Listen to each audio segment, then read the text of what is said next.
Hello, hello, hello, everybody, and welcome to the stream. On this lovely Wednesday night with me, Forte07. Yes, it is more Nuzlocke time. Even though I will be honest with you, I have been dreading it since the last time we played. But if you, my Poke people, are ready, we shall get into it. While I sit here and slowly dread my existence in this game. Oh crap.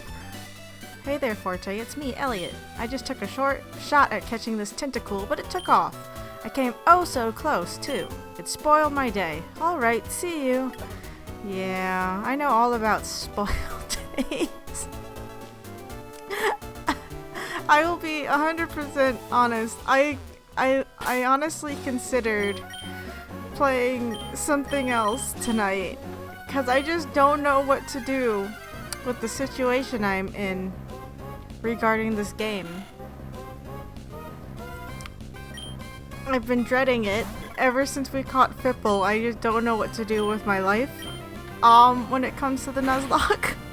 And I considered, like, I could play something else, but Wednesday's been designated Pokemon Day, and I can't just go and run away from my problems. That is terrible luck in a Pokemon Nuzlocke. Even as much as I really, really want to. I don't... Step 1 fight, step 2 level, step 3 question mark, step 4 profit. Yeah, I don't even have a plan. Like, I honestly don't know what to do. We do have a Brendan fight coming up here in a little bit. I'm using the wrong mouse to use the computer that has the info pulled up. So that's not gonna get me anywhere if I don't fucking use the right mouse. Let's see, what do we have? We have a Grovyle, right? Yeah, okay. I mean, really the best we could do right now is level up a bit more. I want to believe Diesel can still outspeed Combustion, but I'm not even sure if that's viable. Ugh. Again, I've been low-key dreading. I don't know why I used Gus on a freaking electric type either. But yeah, I've been dreading this so much. Hold on, I'm gonna go check base stats on the two Pokemon. Just to... I mean, I'm not good at interpreting stats, but we're gonna just go look. Let's see, Grovyle's base speed is 95, Combustion's base speed is 55. Well, considering that we're 5 levels ahead of it, I know most of this game is gonna be just me grinding, but I don't want everything just to be grinding. But I know if I am hasty, I'm just going to die really fast, and then everything will be for naught. So again, I'm just, god damn it, I'm in an annoying position. I mean, granted, the Pokemon we have lost so far, some of them shouldn't have died. I should have been more careful. But there's nothing I can do about that now. And I just don't know what we're going to do. Again, Minons they don't exist to be good.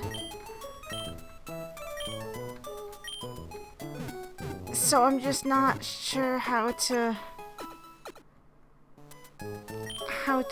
deal with things. I felt a little bit better about Ninjask, because the other day I saw a posting, I don't remember where it was, I think it was like Facebook or Tumblr or something like that, I don't know, it was in passing.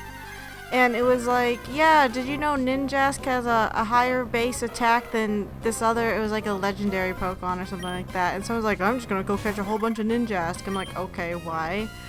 I mean, I guess it's kind of a matter of how you use a Pokemon, but at the same time, there are just certain Pokemon, they're not meant to be good.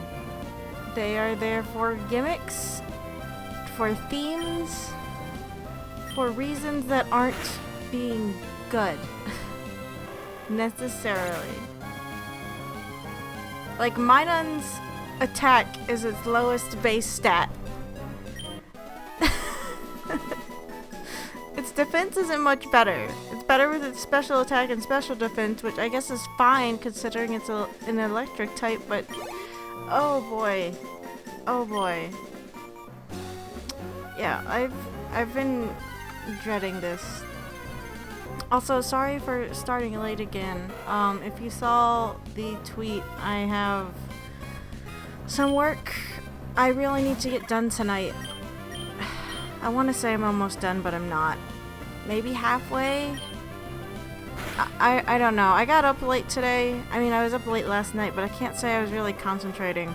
I've just been in... I'm in a better mood than I was last week when we were here. I'm still kind of out of it. And it's hard to motivate myself to do things that I need to do, because I'm just stuck in a funk thinking, well, nothing I do really actually matters. It doesn't matter how hard I work at anything. I'm just not going to get where I want to, or get the things I want in general, because I guess in my character creator when I was born, someone did not put enough points in the luck stat for me, I guess. I don't know. That's just how I've been feeling lately, and I'm not really sure how to shake it. And it's kind of a bummer. So everything's been sluggish for me, is the best way to say it. Like, just everything.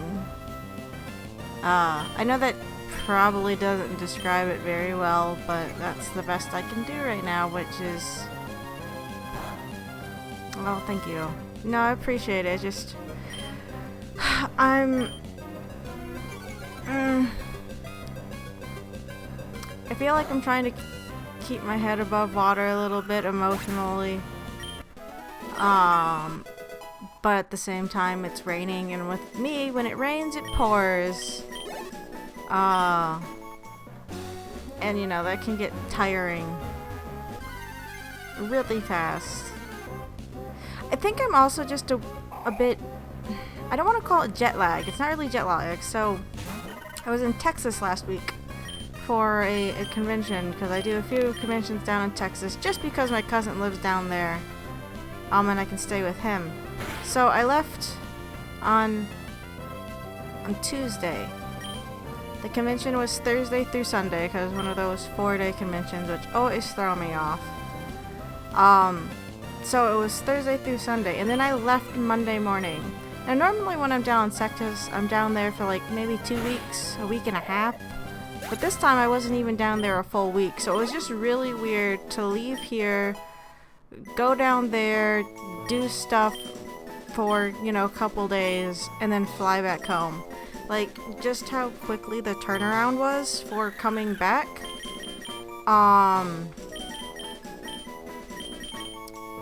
Was... crap, what do I want? This, I guess. It was just a bit jarring? I remember when I was younger and we used to fly down to Texas, because I guess I just didn't have like the best grasp of time or spatial awareness or something. It always felt alien whenever we flew back home and we were in a different area so fast. I mean, as you get older, I think that feeling kind of goes away. It's just like with time. It's like things move so much faster when you're older, but it's like if you think about it, the increments of time, if you split them into fractions, I guess, or just, you know, just increments, like I said, they're a lot smaller when you're older than when you're younger. I mean, if you're 2 days old, a whole day is so much longer of that bar of existing than if you're my age. If that makes sense. But yeah, just going down there, spending as little time as I did compared to normal, and then coming home has just kind of also thrown me into a weird, not a loop. I don't know, it's also a weird feeling to describe. It's like, it almost feels like a dream. You know, kind of like if you sit around and you think of memories, and you're like, man, that just happened, I swear, that just happened. Like, did it actually happen though? I experienced that, right? Like, you start questioning what you actually went through and what you experienced.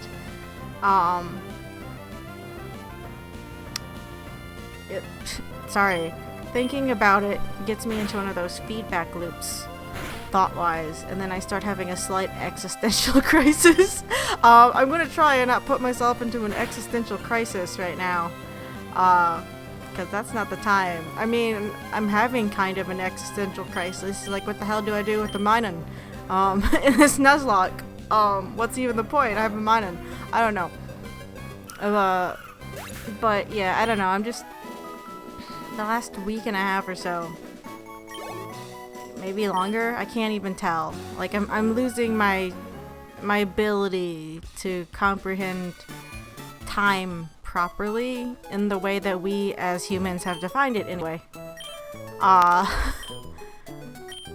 So I'm just, I'm all over the place, and I apologize if I seem, I feel like I'm manic, but I don't think I'm manic. I could be a lot worse if it was really like a mania I was going through.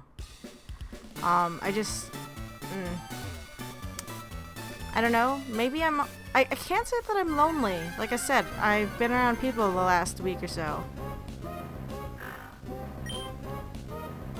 I'm not really sure.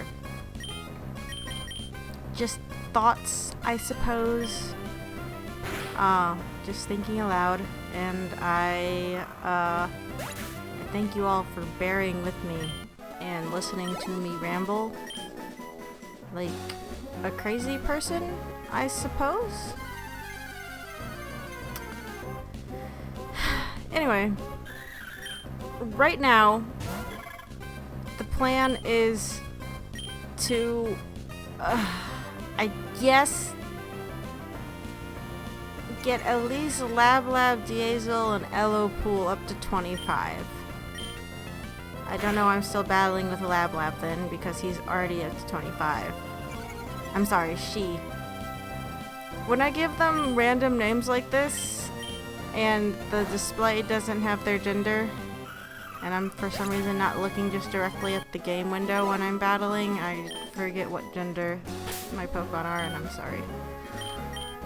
I wonder if there's a way to implement that onto the display, but that might be coding, or like minor coding or something for what I'm using for the display that I don't know if I'd be able to actually do, because code, when I see it, scares me, because it's scary. Well, I mean, it's a lot to comprehend, and I'm not good at comprehending it. My head doesn't wrap around it properly. Anyway, how is everyone's summer going so far? Especially, I mean, for my American viewers, tomorrow's 4th of July. Hooray, right? Is anyone doing anything fun for the 4th of July? Oh, no, according to my holiday calendar, tomorrow is National Frying an Egg on the Sidewalk Day, or just Frying an Egg on the Sidewalk Day. Something like that. I looked at it before I came over here. Just kind of laughed. Monday, I'm going to try and have a stream, by the way. I might do a longer stream than normal on Monday, too, because Monday is National Video Game Day. So, I feel like I should definitely play video games on National Video Game Day. Yeah, we don't usually do much for 4th of July. At least at my house. We'd watch the fireworks on TV, but that was it.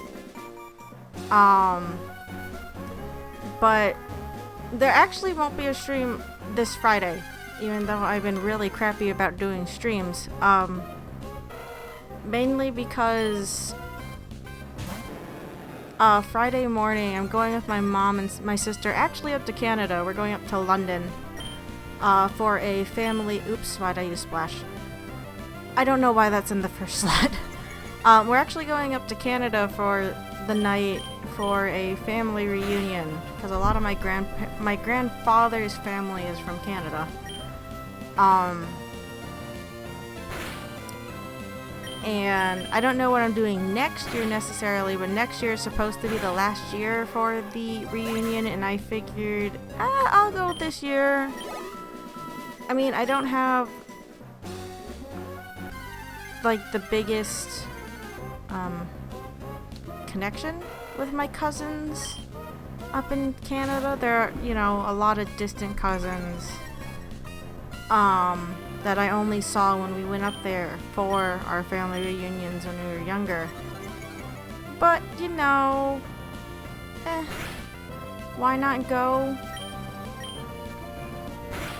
Just to catch up. I remember at one point I didn't like going because my cousins actually used to pick on me a lot over a slight misunderstanding.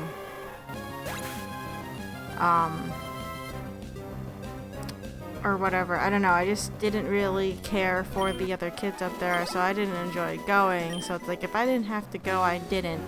Because my mom would go with my grandparents when they were still living. Because again, it's mainly my grandfather's family. But it's like I just chose not to go either because I didn't want to, or I was too busy, or I had other things to do, which I guess is the same as being too busy, but you know what I mean. But you know, it's like I've been up there for the reunion within the last couple of years. I don't remember how long ago it was. And it's like, you know, I can't just assume that people are going to act the same way they did when we were children, like 15 years later. So Friday morning we're leaving to go up there, like I said, just for the night, just to visit.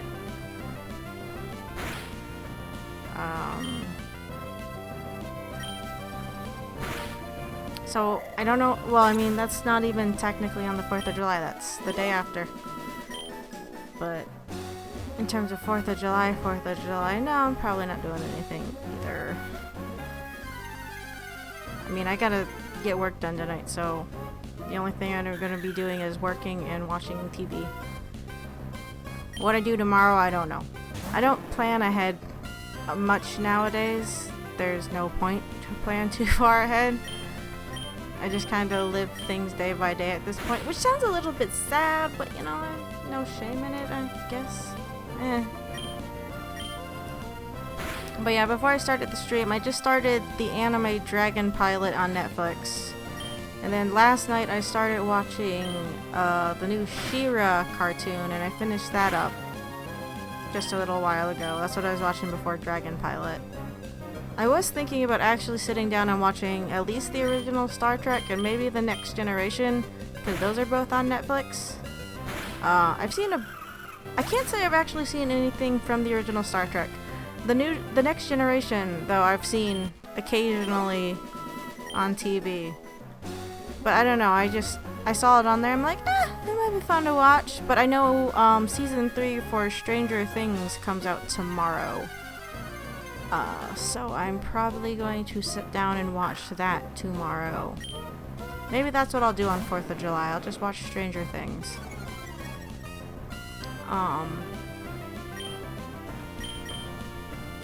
But yeah, I finally caught up with the new She-Ra cartoon. I mean, it's not like I haven't known about it every time. Yeah, I was kind of live tweeting on my regular account about She-Ra. I mean, I knew I've been kind of avoiding it just because every time I watch something on Netflix, it has to give me the commercial for it. And it's like, Netflix, I will watch it when I watch it. Stop putting this in my face. Like, I was getting so tired. Like, I was actively avoiding it because it kept giving me the damn ad for it. It's like, I will get there. Stop. You're rushing me and I don't appreciate it. There's like 30 bazillion other things on your platform that I want to watch.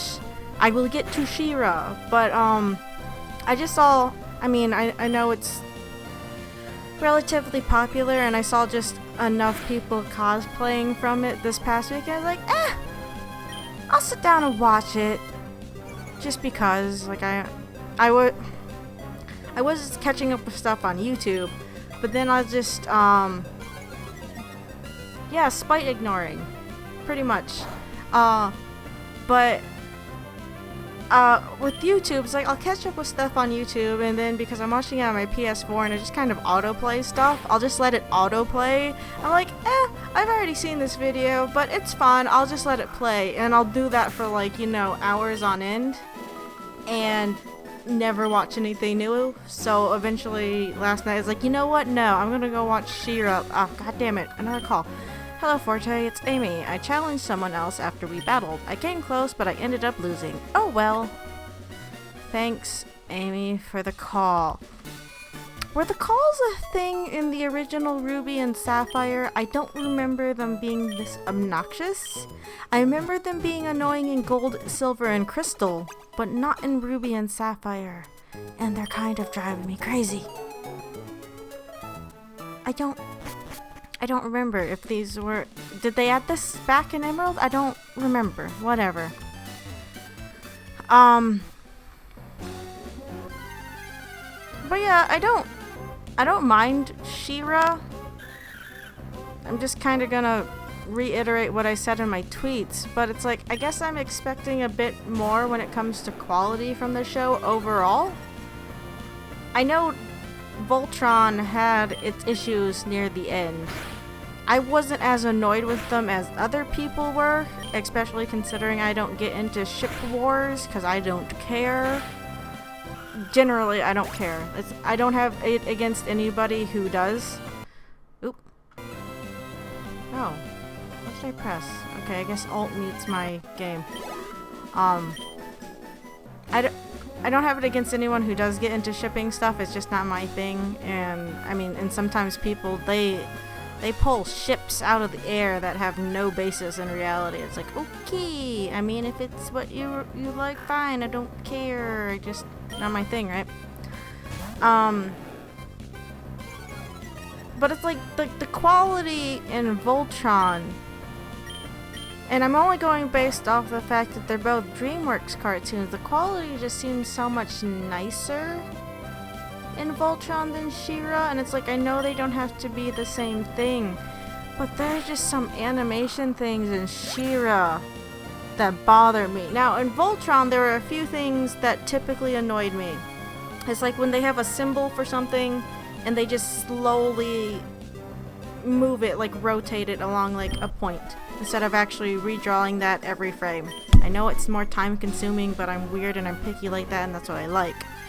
But that's like the only thing that ever really bothered me in Voltron. It's like when they did that occasionally, like when they were floating in space, instead of, you know, drawing each frame slightly different, they would just move the symbol or whatever in whatever program they were using, probably Toon Boom or something like that.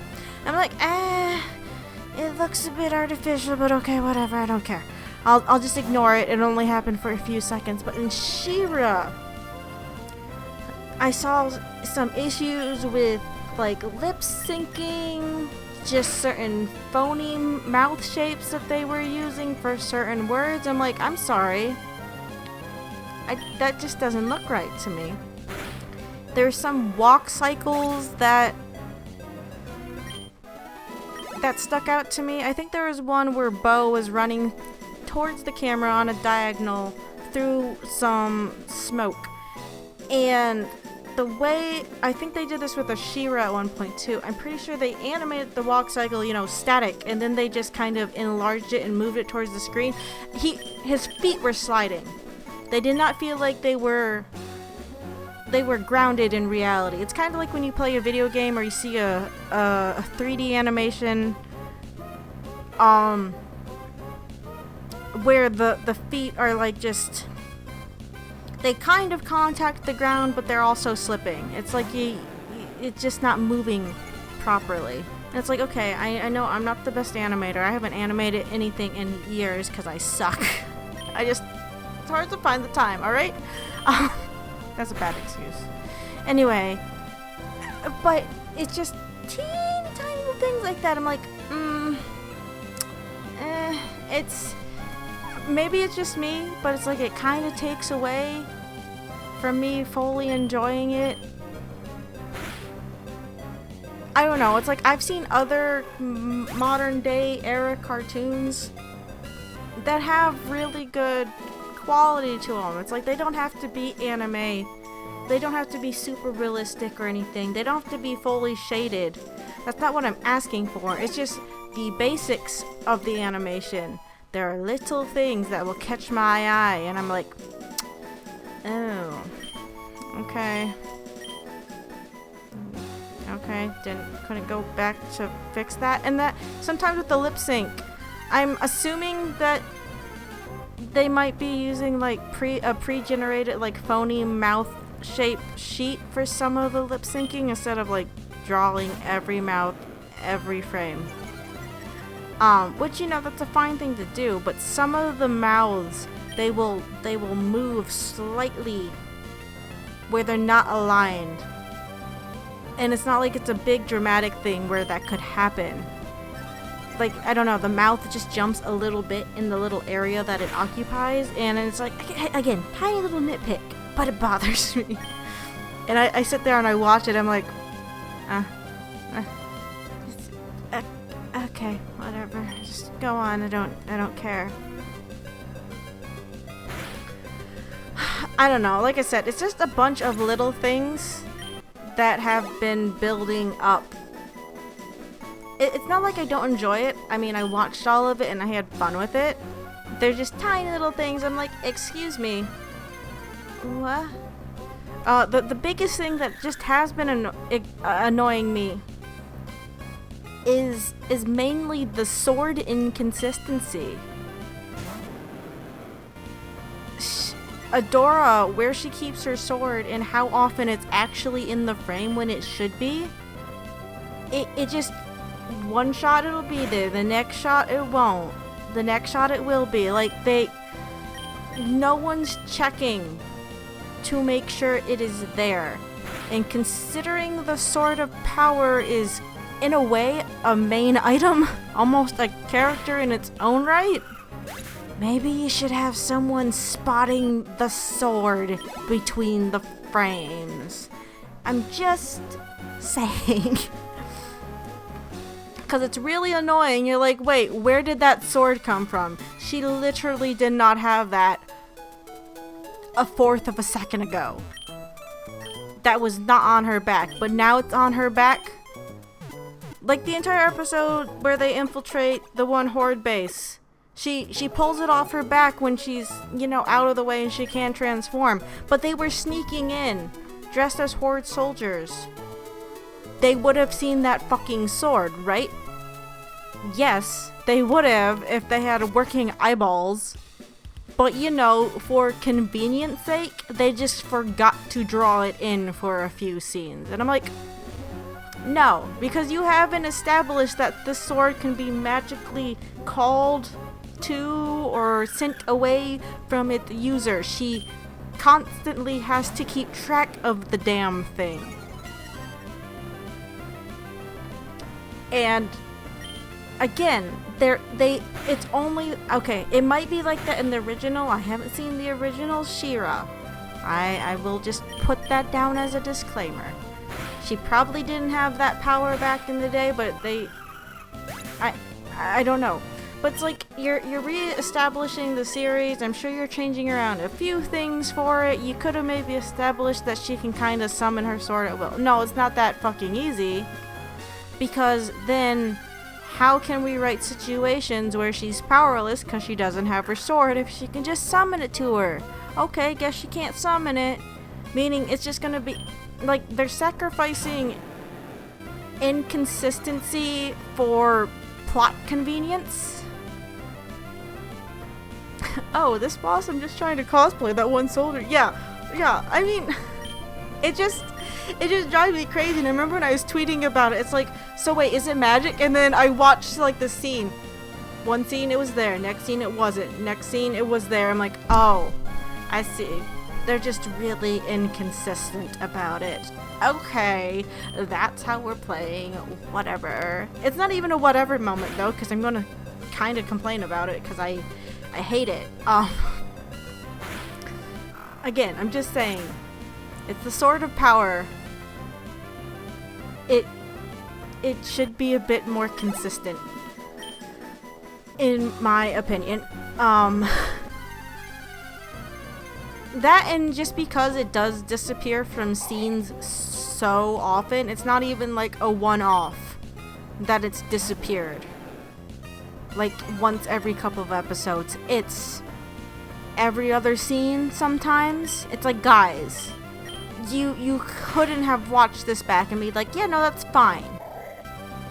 I mean, maybe they could with outsourcing or something. I don't know what their production pipeline is, but still, it's just a little obnoxious for me. And then there's just a few like plot things that I'm like, okay. I think at one point, like, Scorpia's like one of my favorite characters so far. She's like, yeah, do you want to go bowling? I'm like, okay, so the Horde knows what bowling is, but Adora didn't know what a horse was. She didn't know what a party was. Yet again, Scorpia also suggests playing board games. I get it, it's in the name of comedy because she's trying to get close to Catra and just do, you know, normal things with her. But they've kind of established the Horde as not being just a normal society. They're like a military society. So it's like just little inconsistencies with what people are aware of or familiar with aren't the same with what they set up in the first 2 episodes. And I'm like, guys, I'm confused. Or even when they go to the stupid princess prom, I'm like, oh, okay, so the Horde just has formal wear for Scorpia and Catra to wear just lying around, even though they don't know about parties. But you have formal ball wear stuff for them to wear that's perfectly fitted for them, of course. Or what? Did they actually have the materials just lying around to make Catra a perfectly tailored suit for that one situation? Again, probably overthinking it. It's a fun magical girl cartoon based off something from the 80s, and the 80s were crazy. But still, again, it's just tiny little things that I'm like, you know, these little details, because you try and make them important, work better if you keep them consistent. But if you're not going to do that, and then it kind of, it's not good for world building? Really? So there was one other thing that kind of I used Splash again. What the fuck am I doing? But there was one other thing that I remember got on my nerves. Oh, it was... Now I want to pick up Scorpia carefully sewing multiple outfits out of Horde curtains and stuff. Yeah, like what? Did Scorpia's like go like, oh, we're gonna go to the ball? Okay, I'm gonna use some of these Horde banners and make us a dress and suit to go to the ball. I'm like, I mean, if they made that as a joke, if they actually did that, I would have been okay with it. Because I remember I was complaining about the names being so on the nose. Again, I get it. 80s cartoons did that a lot.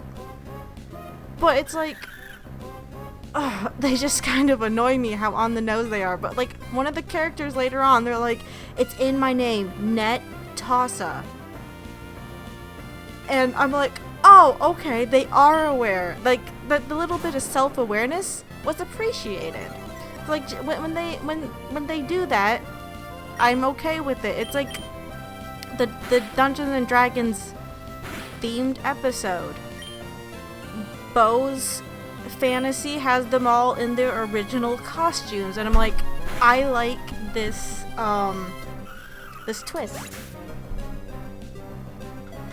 And yes, even though I never watched the original She-Ra, I've seen enough pictures and I looked it up just to double check that that's what they were doing. But it's like, you know, I've seen images from the original. I'm like, I see what they're doing. They did their original costumes for that. That's fun. I really enjoy that. But it's like when they are self-aware and they poke fun at it a little bit, you know, I'm okay with it. But when they just kind of do stuff to do stuff because of plot, I'm like, okay, didn't really think that one through very well, did you? Or did you, and you just said screw it and threw out any kind of rationality out, or, you know, just logic out the window. I'm like, alright, whatever. Oh, I remember what it is. It's, okay, so they're trying to do the entire thing with Adora. They're like, oh, if you want to be a good She-Ra, you gotta let go of your earthly connections, the bonds with your friends. They are holding you back, and by being with them you will just bring them nothing but misery and woe. You know, like what they did in Avatar, when, you know, they're like, hey Aang, if you want to actually use the Avatar state, you can't like people the way you do, you can't connect with them like you have, you just have to give all that up, because, you know, that's real easy for humans to do. I get it. It's like, especially here in She-Ra, they basically said the person who told her that is a computer, but still, it's like, okay. But then, like, the same episode, or an episode later, or a few episodes later, they're like, oh, our powers got so much stronger when we worked together as a team. Maybe we should do that. And it's like,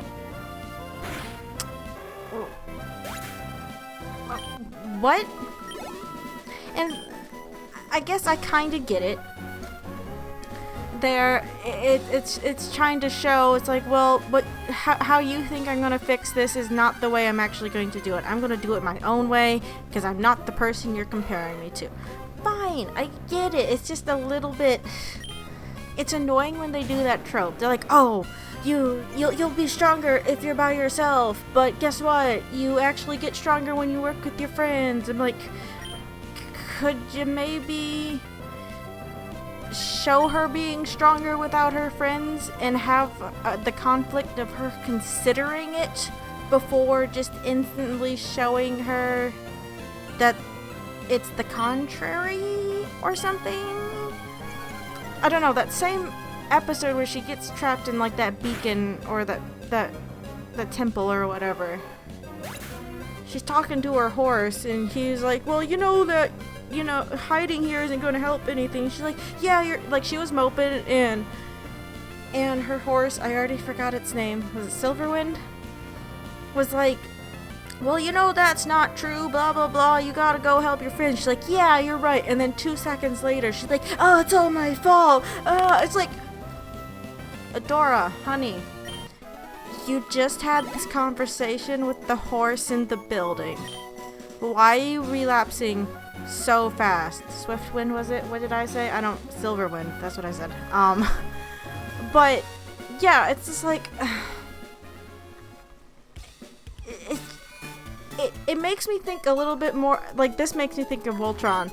I got annoyed, like, every season they had at least 1 or 2 episodes where something went wrong and they're like, oh no, we're out of sync, we can't form Voltron, guys, we gotta be a team, Voltron is a team. And, you know, they have, every season they had at least one situation where they had to relearn the power of teamwork. I'm like, how do you guys keep forgetting this? Especially in the later in the later seasons. It's like, guys, you've been doing this for how long now? And you still don't remember how to be a team? I'm confused. Why is this still a point of conflict for these people? Like, they couldn't come up with, like, any other conflict for them other than, oh no, we forgot how to be a team. I mean, I guess any other conflict that they could have came up with could have made them question being a team or, you know, throw a gear in the works, but it's like, oh, can we stop defaulting to this particular conflict? I'm really tired of you guys figuring out that you're actually like family and you're a team. Yes, that was established within the first 4 fucking episodes of season 1, because that's the only way you can get Voltron to work properly. But you know, let's go through it a 5th time. I don't care. I mean, I kinda do. Could have used those episodes for something else that would have made people happier with the ending. Again, I don't really care, whatever. I think I was kind of tuned out by the end. I just finishing it to finish it. But it's like, I didn't hate it. I understand people's issues with it. But, like, if... I mean, they did something similar in She-Ra. They got a few of the princesses together, saw that they could do things, and then one thing goes wrong. You're like, oh, nope, not doing this anymore. Can't be an alliance. This is a terrible idea. Then they fix it. And then, of course, then later on, Adora's like, oh, I can't be around people. I just make it worse. It's like, but you... It's only when you guys are together that you can activate your super rainbow friendship magic abilities that enhance all of your powers. So, what gives? Okay, that's actually, I think, the thing that makes me the most angry with, Light Hope, was it? What's the computer lady's name? I've already forgotten, for some reason. But she's like, oh, it's She-Ra's duty to bring balance to the planet, and the balance of the planet is achieved by the princesses using their abilities and working together, blah blah blah. But guess what? You can't actually make friends with them, even though kind of being friends and working together is what activates your ability to heal and balance out the planet. It's like, which is it? It's like, you just told me 2 things pretty much in the same conversation. Oh yeah, you gotta get along with these people to bring balance to the planet, but you can't. That's like telling the kids in Captain Planet, oh, you guys are friends, that's not going to work, but you can only summon Captain Planet if friends. But you guys can't be friends because you don't get the most power by doing. It's like, which is it? Which is it? I don't know. It's like, I get what they're trying to do. Kind of. It's just kind of written poorly, and it's giving me whiplash. It's like, which is it, computer lady? Do you want me to do the thing? Because then they have the episode. She's like, oh, you gotta form a sacred bond with your noble steed. But you told me not to get connected with things and have things that would hold me back and cause me guilt and grief. But you're telling me to form an oh so important bond with this horse? Okay. What? Now? I don't know, it just annoys me. It's like, can you be more consistent, please? All I'm asking for is a teeny tiny bit of consistency. And it's like, I know that's hard. I do. But it's, again, when it's in the same episode or within the same 2 episodes, it's annoying. Now, if it was, you know, maybe they forgot a few episodes later and they're like, oh, by the way, this is a thing. I was like, oh, okay. Maybe someone just wasn't paying attention in the writer's room that day. But when it's in the same goddamn episode, like, did you guys sit down and read this before you sent it off? Huh? Did you sit there and see this and realize, we're sending conflicting messages here. It's fine. I just don't know. One thing that I can't say it bothers me, it amuses me, is just when they have normal sounding names in this universe. Like Kyle and George. When you have people named Perfuma and Entrapta, it's like, okay, all these names are on the nose, but then you introduce another character and you just name them George. Like, okay, what, you couldn't come up with something more fantastical sounding?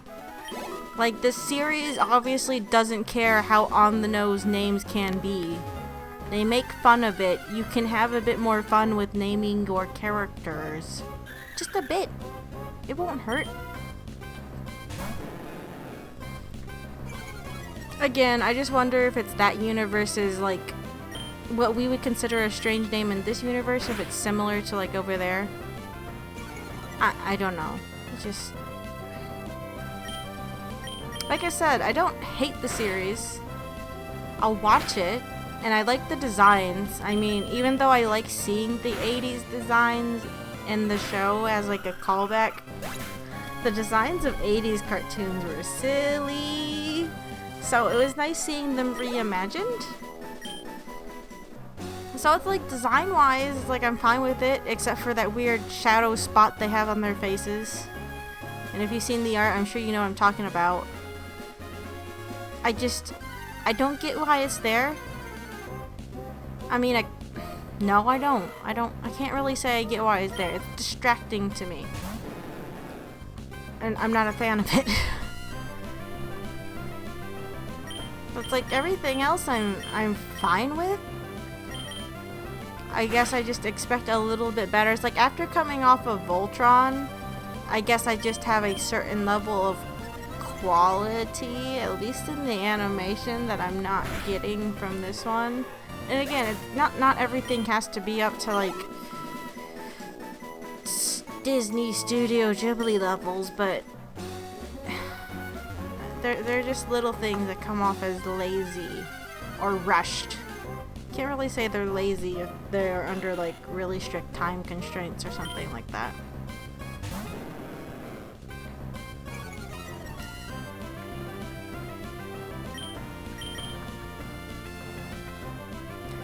I don't know, it's still a fun series. There are worse things I could be watching, probably. So it's not like it was a waste of time or anything. The thing with Catra, though, is her design. It just really makes me think of it makes me think of Thundercats in general, and it just makes me wish that someone would just pick up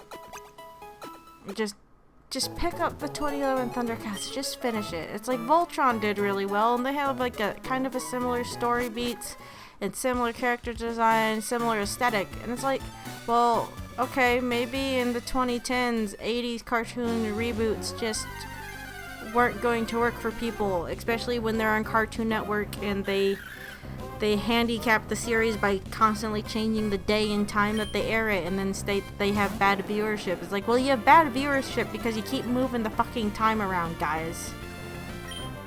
That, and I think they were just mad because, like, they weren't getting as much as they wanted to in terms of merchandising, because I remember there being toys out for that show, and of course, if shows on Cartoon Network don't make enough when it comes to their merchandising or whatever, especially back in that era, then they were gonna get canned really damn fast, which is a fucking shame.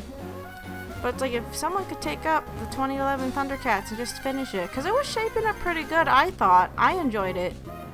And I liked the change up with the character designs and character backgrounds in general. Like, I feel like it would do better in this day and age, considering how well received the recent, like, 80s cartoon reboots have been. I just feel like maybe when they did it, it was bad timing. Or something. I don't know.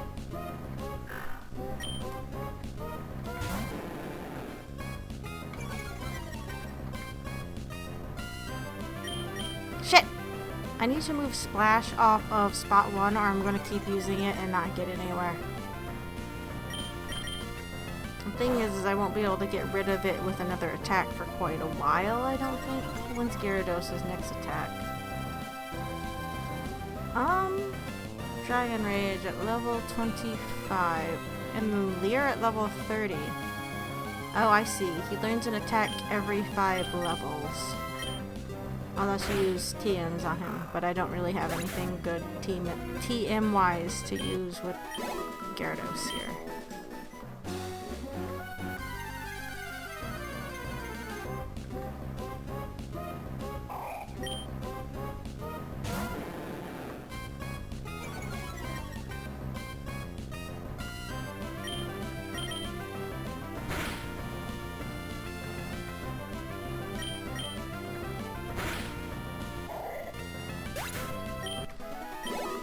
This almost feels like a weird game to play because I know some more popular titles came out within the last week. Okay, well I can only think of 2 because it's not like I'm actually keeping up with video game releases as much as I used to. I know Super Mario Maker 2 came out last week. I might get it eventually, I don't know. I had the first one on the Wii U and it was fun to mess around with it. But it's not like I was very good at making levels. I only made like 2 anyway. And, you know, it's always hit and miss when you're playing through levels on Mario Maker unless you have friend codes, because a lot of them are just like people showcasing the different amiibo sprites you can get or making those crazy just auto music machine things, which yeah, okay, they're fun, but you know, when you're trying to actually play through levels to see what people have made and that's all you're coming across is like, oh, I wanted to actually play Mario, not just stand on this platform and listen to fun little songs that you've made in here, but okay.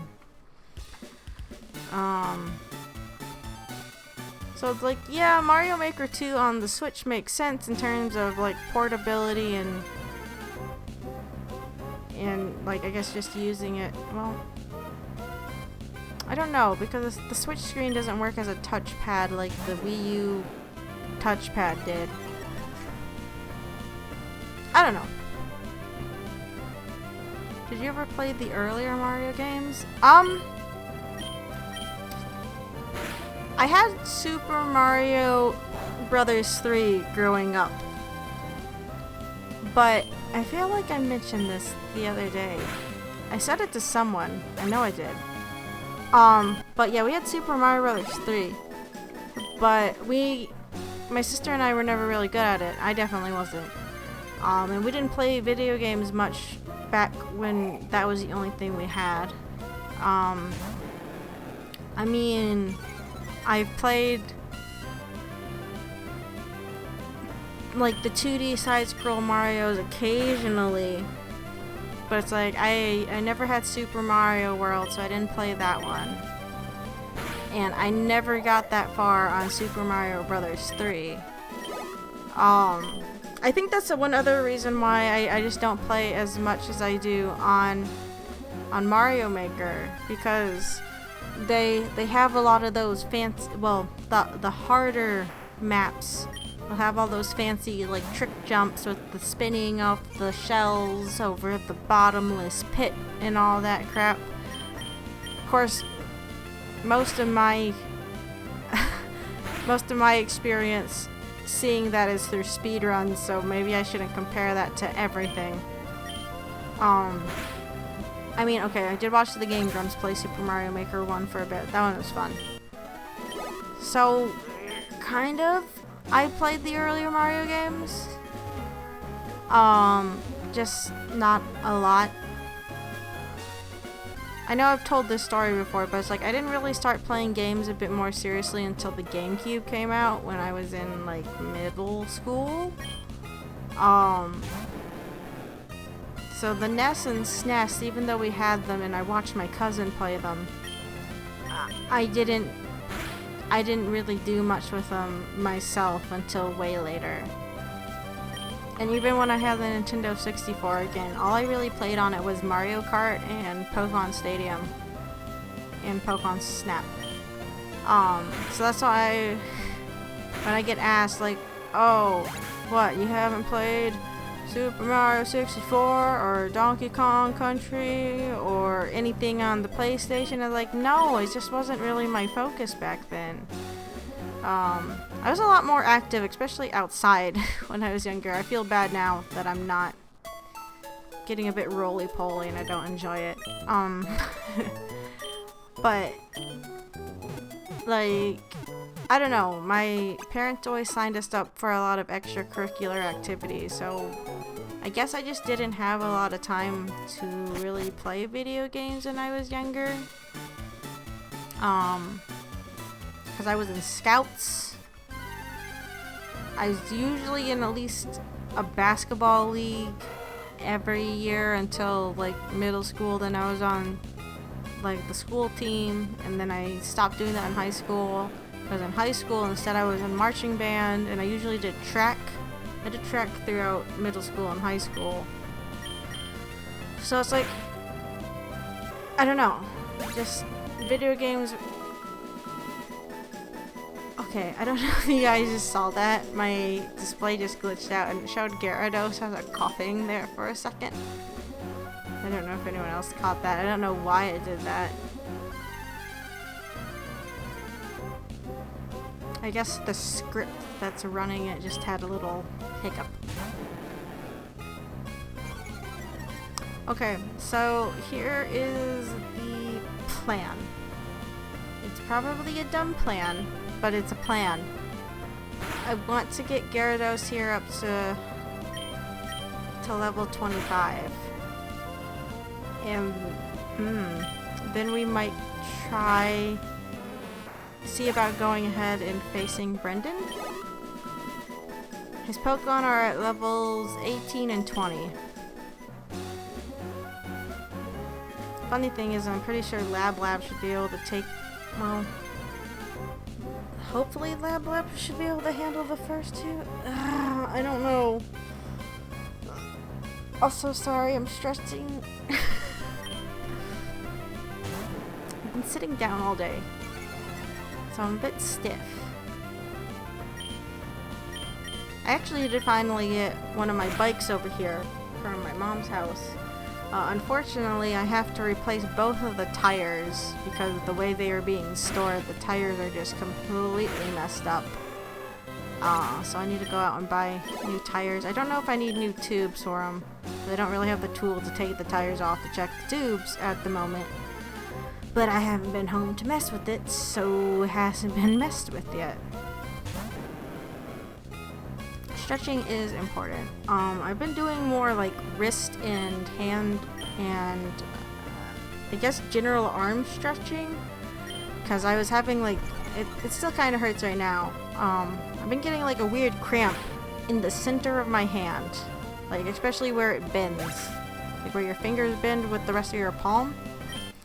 I'm not really sure what's causing it. It just started aching like that back on like Saturday or something, like sometime around there.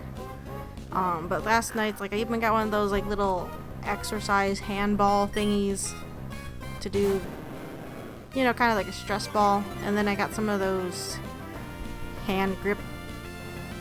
those grip handles. I don't remember what they're called. But I picked up some of those last night because like it just bothers me that it's aching like this. Cause I didn't do anything different. I don't know if maybe I'm not drinking enough water, if I have a pinched nerve that's affecting my hand. Cause it feels like it sometimes goes down to my elbow. I'm not really sure. I don't really want Encore. We're not gonna do Encore. No! Shit! No. Yes. Oh, Fipple's getting up there in levels, but I think he gains experience faster than Elo Pool does. Also, I just realized that I never adjusted the background of the overlay for the display. I've been busy, okay? I've been juggling a lot right now, or that's what it feels like. And of course, just with being like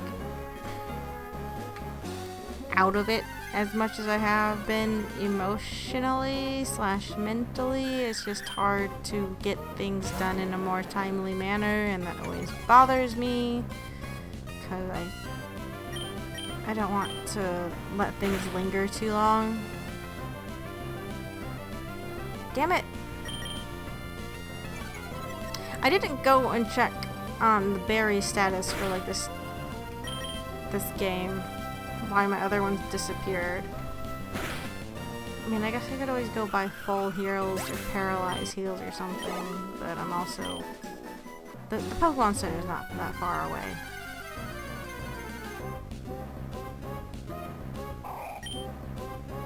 I think we're also just a little over-leveled for this area anyhow when it comes to wild Pokemon, so I shouldn't have too much of a problem with them. It's just the other trainers that I'm worried about at this point in time.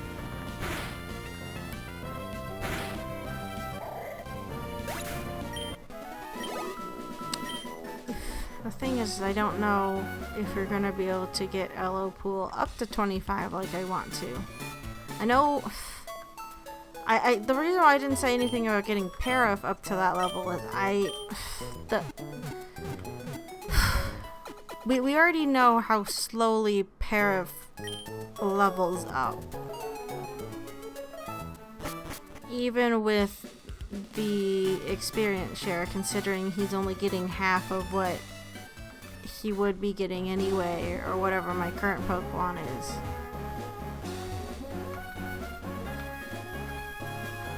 Again, we're staying in this patch of grass. I know Brendan is like, it's not like right away down this path, I don't think.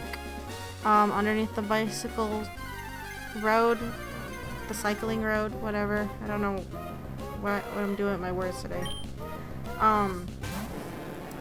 But I don't want to accidentally forget and end up running into him before I'm ready.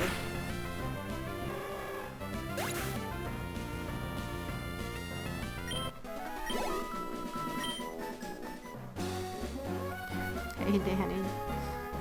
Yes, Ninjaska's legend. He's a legend, alright.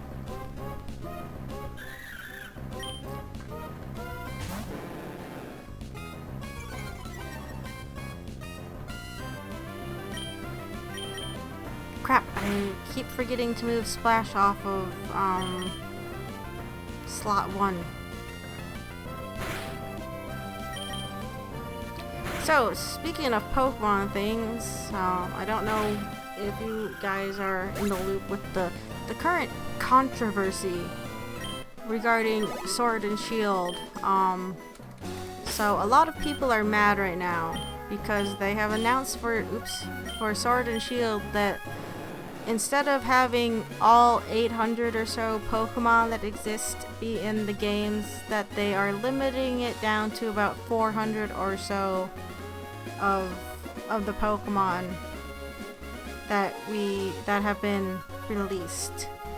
And there's a lot of people that are angry with it because it means, well, it might mean some of the Pokemon they have been transferring between games since I think the original Ruby and Sapphire. I don't actually remember, but Pokemon that they've had for years, they won't be able to bring over, over to Sword and Shield if they're not in the Pokedex in that game.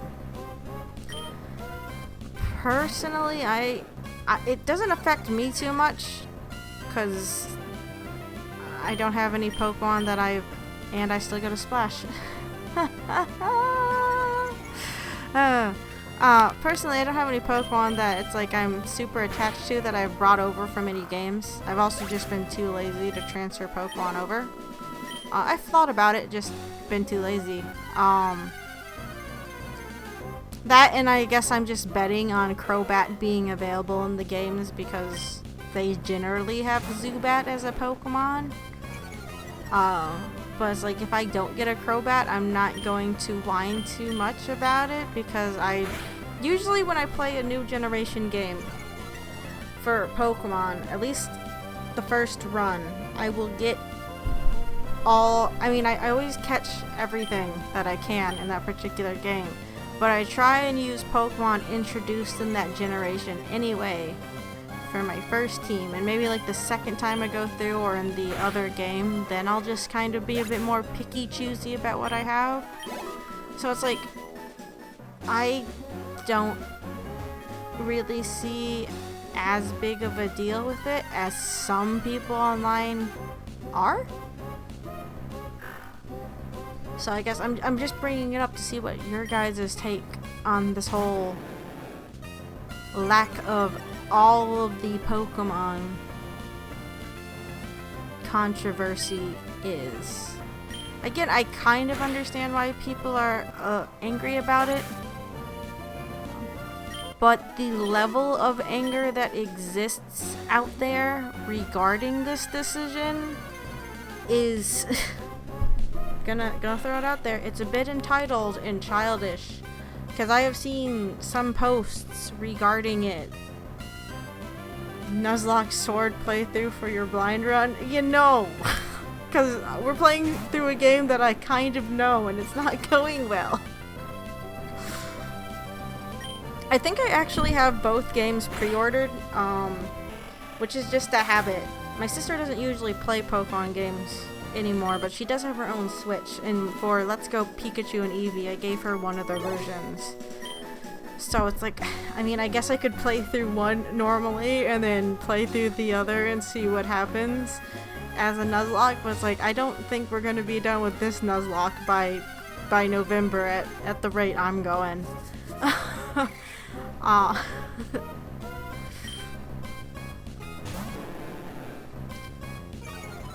Yeah, no, I've seen those posts too, with all the hostility towards it. And it's like, the thing is, we don't know what all they have planned for Sword and Shield. It's like, maybe not having all of them in there will allow for new, I want to say gimmicks. I guess it's more like new mechanics. That, and I imagine balancing out 809 plus Pokemon is difficult. I say 809 plus because that's what Melmetal's number is. I know there's like, what, a dozen more technically on that number, but whatever. I don't know. Again, it's just people being entitled. Really. And the other thing is, like, okay, if you have a Pokemon on the last set of games that you really wanted to bring over, the thing is, like, they're not going anywhere technically off those other games. I would understand if it was maybe on, like, one of the old cartridge games where the internal battery died and you're just too lazy to go change the internal battery or whatever, or for some reason your save data corrupted on it, that, you know, maybe getting them off of there would be a priority. But I would assume people who wanted Pokemon off their old, like, Ruby, Sapphire, and Emerald cartridges have already gotten them off of there. But it's like, just because you can't bring over something from Sun and Moon doesn't mean that it... What, you think Nintendo's gonna go through and they have like this nuke all older Pokemon games button in their office that will render all previous games obsolete? No.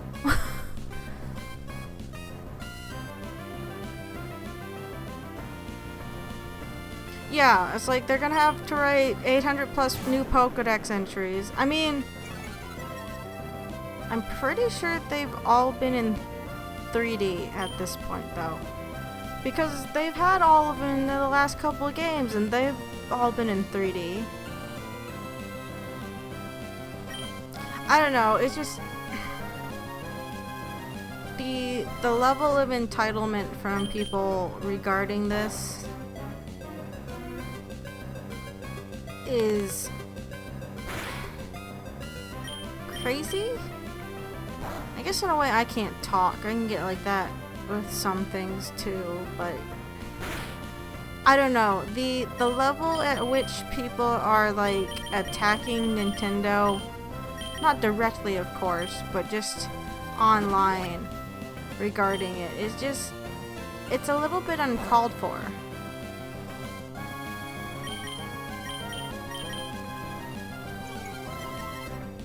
It's like we don't even know how many more that they're adding just this generation.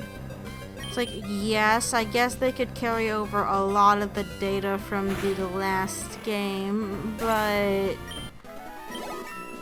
I don't know.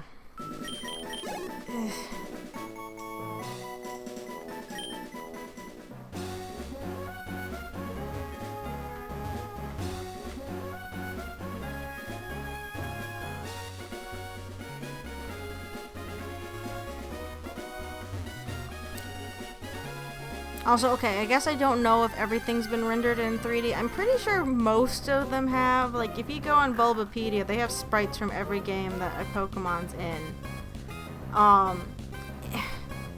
If anything, if they don't have something more recent, they might be older, like Pokemon Stadium 2, Pokemon Coliseum 3D models. I remember seeing that thing go around Twitter where someone was like, oh, it only takes 5 minutes per Pokemon to add it to the game, and then a bunch of people tried to model a Pokemon in 3D in 5 minutes to make it look decent, and of course, you know, it's a lot fucking harder than that.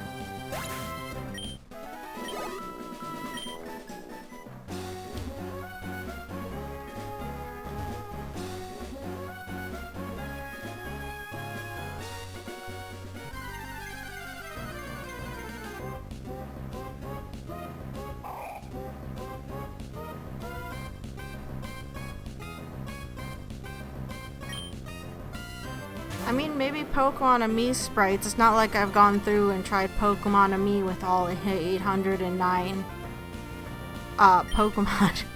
I never get close to having all of the Pokemon in one game because I just don't have the time for it. I'll get as many Pokemon as I can in one version, and even if I have the second version, I usually don't have time to get all the ones I'm missing from it and transfer it over. I don't know. Again, I get why some people are upset. But the level of upset others are getting at, the extremes, I mean, it's called the extremes for a reason, it's too much. Personally, it doesn't affect me. I can see how it affects other people, but there are a handful of them that are taking it too far out of control. It's like any fandom thing. Like, there's generally, you know, a group of fans that aren't crazy, but then you always hear about the ones that are a bit over the top with it, and you're like, oh. And unfortunately, those ones are the ones that stick out.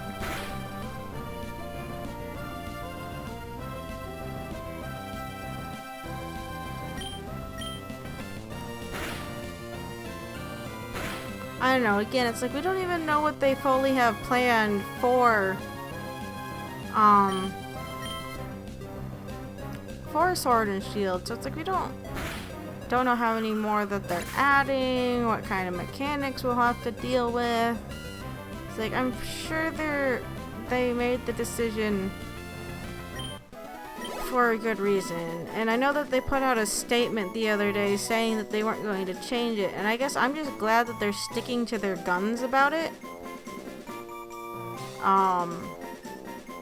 Instead of bowing entirely to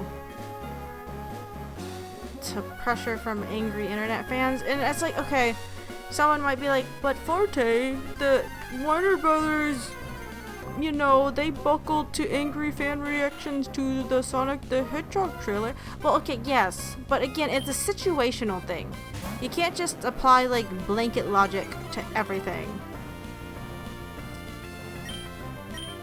And really, Warner Brothers could have just not buckled. They could have just, you know, let it go. Let it come out the way it was, and then they probably wouldn't have made money. It's like, you know, the only reason why they're changing it is because they're like, oh shit, no one's gonna come see this. They're just gonna carpet bomb it with bad reviews without seeing it or something. And we're gonna lose out on money for this. Like, might as well put in the extra time and money to at least make some of it back than what we probably would, well, probably won't if we don't do this thing. I don't know.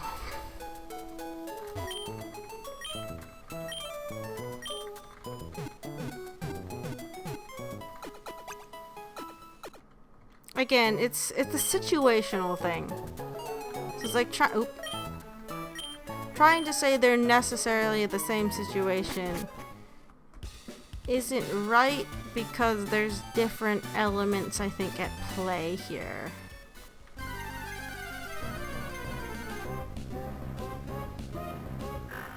They could have not caved and made the worst movie since Avatar: The Last Airbender. Yeah, they could have. I remember when that movie came out, my one friend, she's like, oh, go see it with me. I'm like, okay. And I was actually kind of excited. Just because, you know, she was excited. I'm like, oh, it'll be fun, movie night out. I even made like a little fleece appa hat for the event, like the night before. I'm like, I'm gonna make me a hat. But I remember it's like, I think I was just kind of going to see the fallout. Even though I didn't know there was really going to be fallout. Because I remember seeing the trailers like, this doesn't look that great. I feel like people are going to be disappointed. Yeah, I made an appa hat. Unfortunately, I don't remember what happened to it. I haven't seen it in a while. I remember wearing it. Maybe it just wasn't up to the level of quality that I want it to be. Maybe I got rid of it. I don't remember. Man, now I'm kind of sad and I wish I knew where it was. I don't. I'll be honest though. When the Avatar movie came out, even to this day, okay, I'm gonna come off as being like a blasphemer to my generation or whatever. I have it on DVD. I have the full collection. I just haven't sat down and watched it, right? I haven't actually seen all of Avatar: The Last Airbender. So whenever people get all up in arms about it, they're like, oh, my childhood, how dare they ruin it with Korra, blah, blah, blah. Again, I've watched a lot of criticism videos regarding how they handle things in Korra. It's like, okay, I kind of get it. But it's like, I don't have any nostalgic emotional attachment to Avatar: The Last Airbender. It unfollowed Danny, no, but Avatar: The Last Airbender, like many shows I tried to start watching as a kid, right, ended up in the same situation. I would start watching it, I would tune in, you know, I would try to tune in every week to watch it, but something would happen, I'd have something to do, whatever, and I would miss an episode or two, right? And then I would fall off watching it and not finish it, or I'd see an episode here or there and I wouldn't watch it until like years later. Like I said, I have the full collection on DVD or Blu-ray or whatever because I came out with that recently. I'm pretty sure I've seen all of season 1, or at least most of season 1, and then I've seen episodes here and there from seasons 2 and 3. I have actually seen the final episodes for it. Oops, sorry, didn't mean to hit the mic. Because I watched them, because they were on demand. I watched them on demand, like, a few days before The Legend of Korra came out. Because I was like, oh, I'm going to watch the finale to see what's leading up to Korra. And I remember actually being mad at the finale. Because, like, okay, they wrote their character into a corner. He's a monk that can't kill, but if he doesn't kill Ozai, then everyone's going to suffer for it. Oh no, what do? I'm like, okay, conflict, I guess. And then they just fix it with Deus Ex Machina Lion Turtle and introduce energy bending, and they just give him an out by saying, you don't have to make either decision. Guess what? You can just energy bend it away. I'm like, what? I know it's a kid's cartoon and you can't technically kill someone or have your main character be a murderer, I suppose, but what? That's what you're gonna go with? I'm pretty sure of what I've seen, you never built up to energy bending lion turtle. Where did this come from? And I just remember being a little annoyed with how they fixed the problem. I'm like, oh, is that how you're gonna fix it? Okay. I haven't checked to see if it's on Netflix. It might be. But yeah, I remember not being actually all that happy with the ending. And then of course they showed all these 10 and 12 and 13. Okay, I guess Aang's like 100 and whatever number. But it's like they show all these kids just finding their true love for life. And of course I'm a bitter person. Even then I was a bitter, angry person. I'm like, okay, yeah, sure. These kids can just find the love of their lives, and I'm sitting over here fucking alone and by myself because I'm a fucking potato. Alright, fine, whatever. I don't know. I don't need romantic subplots in my series, and it's like, I guess it's, you know, it was an overarching thing. It's not like they shoehorned it in last minute, but at the same time, it's like, I don't need this. I came here to watch a Fire Lord get destroyed, and they couldn't even give me that.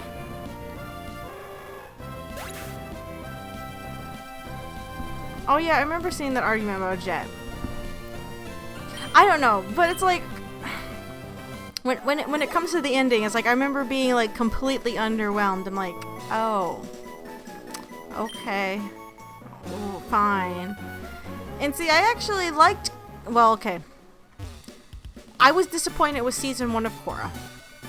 I liked where they were going with it, and of course, I get it. They didn't know they were getting a season 2 because they had to wrap it up that way. That's why Korra gets her powers back at the end of season 2. I don't care. It was written so bad. She didn't learn anything, and I hated it. Like the ending for season 1. Oh, boo-hoo-hoo, I lost my avatar powers, I'm worthless, wait. Hi, I'm Aang's ghost, and now you got it back. Boom, bada boom, fixed. She's like, yeah, I'm the avatar now, again, I can kick everyone's butts. I'm like, oh, okay. That character arc, that was bad. And it's like, see, I was excited, I'm like, oh, I don't remember if that was by the time, I don't remember when they announced like the second season being called Spirits. I'm like, oh, okay, so this entire season, Tenzin has yelled at Korra for not being more in touch with her spiritual side. Okay, so the second season is her going to be getting in touch with her spiritual side so she can get back her avatar powers, right? Great, that sounds cool, I'm on board with it. And then of course Aang's like, nope, she doesn't get to learn nothing because I'm just gonna fix it with ghost magic. And I'm like, oh, okay. We don't get, you know, a season of character development and showing Korra learning how to get in touch with the thing that makes the avatar the avatar. Alright. And then of course season 2 was like, eh. And I used to say, it's like, if you watch season 2, just watch it for the Wong episodes.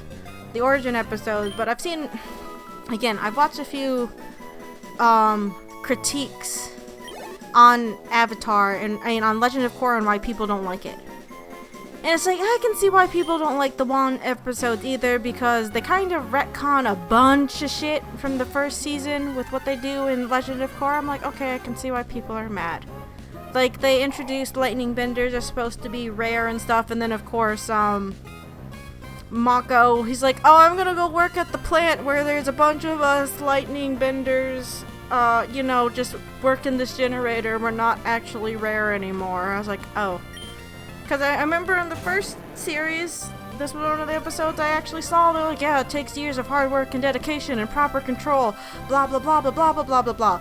And then, of course, the next series, like, nah, you don't need none of that. You can just work a day job. If you know how to do it, you can be a Joe Snow and learn how to lightning bend and work at our factory. It's fine. Hooray. I'm like, oh. I remember being really mad that they never followed up with the Amon Tarlok thing. It's like, I'm sorry, your bad guy for season 1 and his brother, who turned out to be technically an evil bloodbender sorta, who went off with them, they just leave. And yes, they blow up off of the coast, but no one was there to see it. Did you not send someone to go look for them? They never touched on it again. Those two characters die? Where none of the other established characters in the series see it, and no one brings it up ever again. It's like, I'm sorry, this was your big bad in season 1, and you're just gonna just gonna let it go like that, are you? Okay. Whatever. I don't know. But yeah, season 2 is a pain to watch for Legend of Korra. I didn't mind seasons 3 and 4. I know they kind of jumped into, was it Kuvira? Going, you know, evil dictator by season 4. But I really like season 3 because they showed the dangers of airbending in the hands of someone who wasn't taught peaceful monk mentalities. I'm like, okay, that's fun. I'm fine with that. I think order of seasons that I like for Legend of Korra go like 4, 3, 1, 2. 3 and 1, no, one ending puts it in third. 3 season 4 pushes it. Because, I know I'm just kind of throwing out spoilers here, but from people I've talked to, most people only watch season 1 of Korra and they don't have any interest to go watch the later seasons, so I don't actually feel bad spoiling it. That it's been out long enough, and it's like, if you were going to watch it, I feel like you were going to. Most people, they watch season 1 and they decided they didn't like it. They're like, I'm just going to go back to watching Avatar, I don't need this, and it's like, okay, that's fine. But season 4 just kind of... They get a giant robot at the end. I'm like, oh. Okay. If you say so. And it was just kind of pushing my patience a teeny tiny bit. I'm like, okay. Giant robot. Giant metal bending robot. That's fine. I suppose. With giant laser. Sure. Whatever. Another thing I didn't care about in Legend of Korra, they had the one character who was basically making that universe's version of movies. I'm like, okay, that's fine, movies, I'm fine with it, sure. But they insisted on calling them movers, and I was like, okay, I get it, it's supposed to be a different universe, so they would probably have a different term for it. But movers sounds dumb, and movers are something else. Technically. I'm pretty sure they would have a moving company with movers for moving house still in the Korra universe, I'd like to think. But calling them movers just sounds ridiculous to me and I hate it. It's like one of the things, like whenever they say it, they're like, oh, you're gonna come see my new movers? Like, please stop saying that. Please stop using that term. Just say movie. Because I'm pretty sure they had trains in the universe still too, and they still called them trains. I'm pretty sure they still called cars cars. They didn't come up with a different whole fucking term for them because it's in a different universe necessarily. So coming up with a different term for movies because it's a different universe, it's unnecessary. And it sounds dumb, in my opinion. I don't know. That's just one of my big pet peeves with like the later seasons, besides like the amount of others that I've heard, but it's like fine, whatever.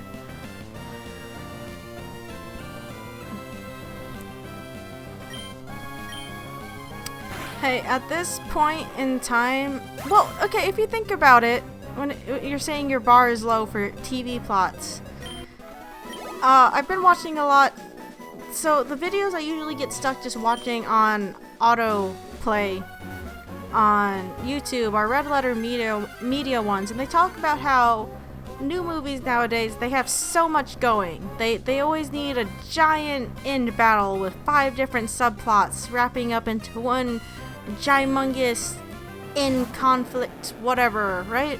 They're like, remember back in the 80s and early 90s when movies had like really simple premises? And it's like you can have kind of simple, you know, plot lines. It's just it's how they handle it in the long run. I mean, Avatar: The Last Airbender doesn't necessarily have the most convoluted plot line in the world. It's like you don't need to make a Homestuck level of storyline. Now, I haven't read Homestuck either.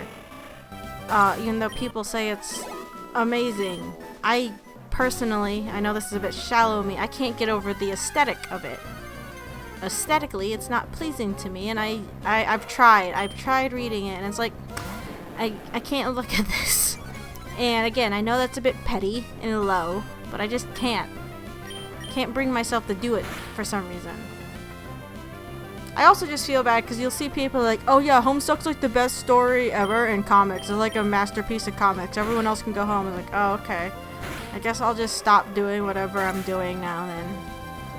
And I know that's a bad way to like, a bad mindset to get into. But it's so easy to get into it. It's like you hear people say, oh, this is the greatest thing ever. Blah, blah, blah, blah, blah. And it's like, oh, okay, I'll stop trying then.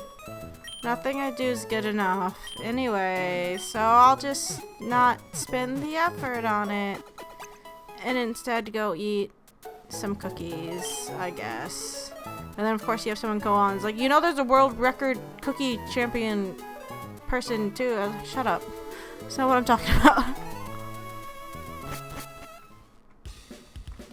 I don't know. I remember one time hearing like a similar comment for Homestuck about it being like the greatest webcomic ever. I'm like, oh, I guess I should just stop writing mine then. It's not very good.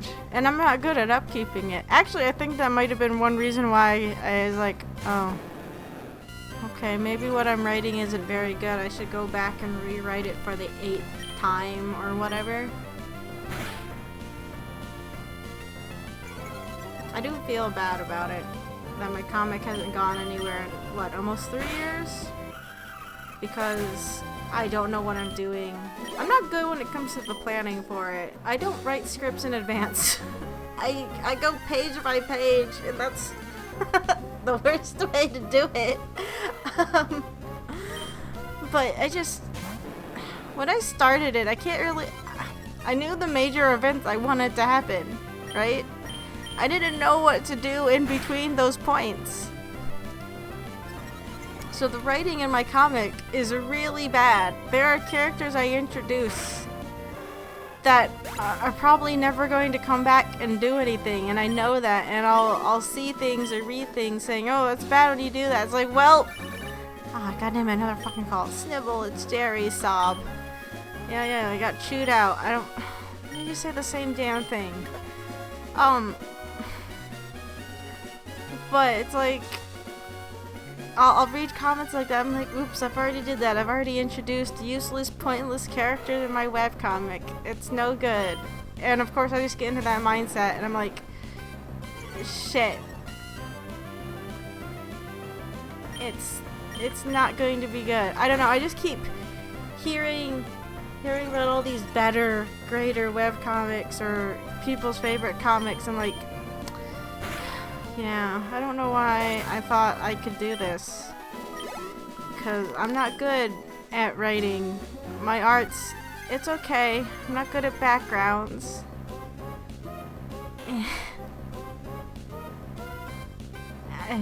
I don't know. I've just also been, I want to do more. Again, I'm at a point where there's important stuff happening, and that's one reason why it's taking so long, is that I'm just being really picky with how I handle it. And it's like every time I figure out something I want to do, when I actually look it over, it's like I don't know if I want to do it this way though. And it's like it's become a struggle. And of course just right now it's like I haven't been feeling very well artistically, especially recently. Some things have happened in the last couple of weeks that have made me really question my abilities. And it's been a struggle.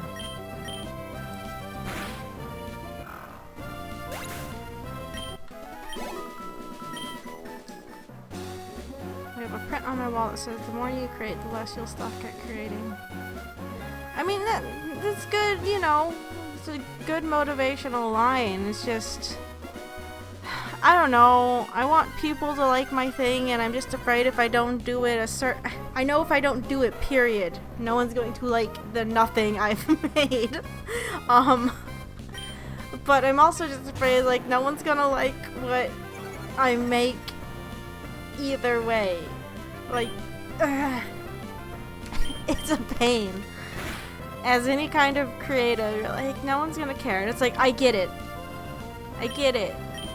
If you're doing it, you should care. And it's like, yeah, I do care. But when you're writing, when you're doing something like a webcomic, or an animation or whatever, right? The point of doing it isn't necessarily just for you. Yes, do it for you, but you're also kind of doing it to share it with other people. So you really want the feedback that other people enjoy it, or like it, or whatever. So that's why it's like when like someone gets depressed over like, I don't know, note count or whatever, and everyone's like, well, it's just a number, why does it matter? It's like, because I want the feedback that someone's seen it, that someone has enjoyed it, or whatever. And it's just really easy to compare numbers on that front. And of course, you just rationalize it, well, mine didn't get as many numbers as that one, so obviously it's not as good, or people don't like it as much. And it's like, I get it, there's the silent majority, but it's like, God, I really wish the silent majority was a little bit more vocal. I don't know. I know it's hard. I know it is. But at the same time, it's like, when I see people enjoy it, when I get told that they enjoy my stuff, it does give me a little bit more of that kindling, if you will, for the fire that motivates me, I suppose. Yeah, the validation struggle, like, I mean, it's not like I've actually heard anything bad regarding my comic. It's just, I get into the point of overthinking it, or because I'm not getting any kind of feedback at all, I'm just assuming it's like, no one's giving me feedback because it's all feedback and they're just trying to be nice, meaning it just really sucks and that's why I'm not getting feedback.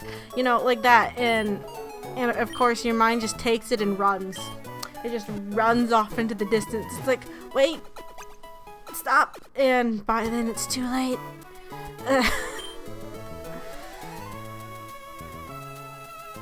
I don't know.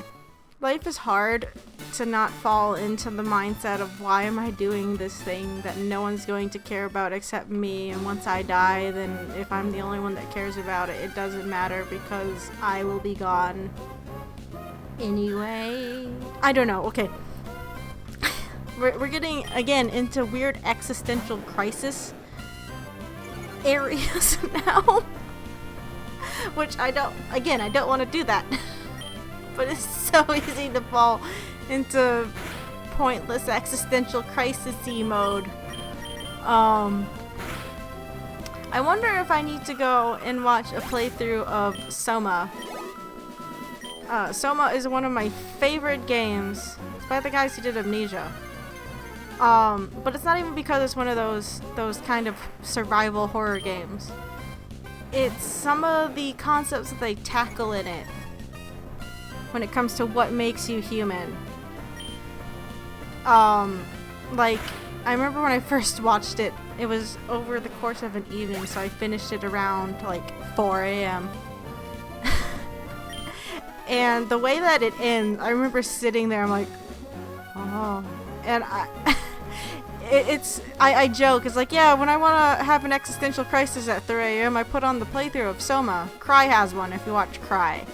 I know Ross on Game Rump started one, but I didn't like how he handled something at the beginning. It came off as a bit heartless, and I don't think they even finish it. So it's like, if you're interested, I would totally suggest watching Cries. Soma, yeah, it's a survival horror kind of game. I don't remember what the character's name is. Hold on, I'm gonna go look it up. So you play as this guy who suffers kind of from a head injury after accidentally getting into a car accident that unfortunately kills his friend. But he has this issue where his brain bleeds occasionally. So the game starts out where he's going to this guy, he's not, okay, Simon's his name. But he's going in to get a brain scan done by this graduate student who's hoping to use the brain scans as, you know, mapping tools to help people with similar conditions. And what the brain scan does is it basically takes like a snapshot of your personality at that point in time. I'm just going to explain the first 5 minutes. It's kind of a spoiler, but because this becomes very clear what happens pretty early on. Well, it turns out after the scan, when Simon steps out of the machine, he's suddenly in like this desolate, abandoned underwater facility. And now he started out in like Toronto, and now he's suddenly like under the sea or something like that, right? So he's really confused.